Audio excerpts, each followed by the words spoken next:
తూర్పుగోదావరి జిల్లా దేవరపల్లి మండలంలో అకాల వర్షానికి రైతులు నష్టపోయారు. వరి, మొక్కజొన్న కోసే సీజన్లో వర్షం పడడంతో రైతులు ఆందోళనకు మొదలైంది. ఎర్నగూడెంలో రోడ్డుపై ఆరబెట్టుకున్న ధాన్యం కొట్టుకుపోయిన దుస్థితి ఏర్పడింది. ఊహించని అకాల వర్షానికి మొక్కజొన్న తడిచి పనికి రాకుండా పోతోందని రైతులు ఆవేదన చెందారు. తక్షణమే ధాన్యం కొనుగోలు కేంద్రాలను తెరిచి తడిచిన ధాన్యాన్ని గిట్టుబాటు ధరకు కొనాలని రైతులు బుల్లిరెడ్డి, పత్తి రైతు సత్తి శ్రీనివాస్ కోరారు.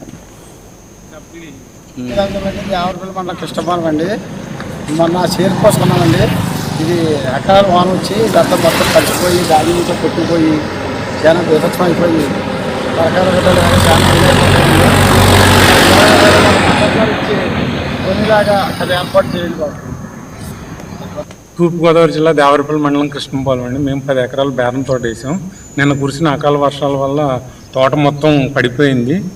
దీనివల్ల మాకు చాలా నష్టం. దానికి తగ్గట్టు పొగాకు మద్దతు ధర కూడా లేదు. ఇప్పుడు రైతులు ఎవరు కూడా పొగాకు బీళ్ళు పెట్టడం లేదు.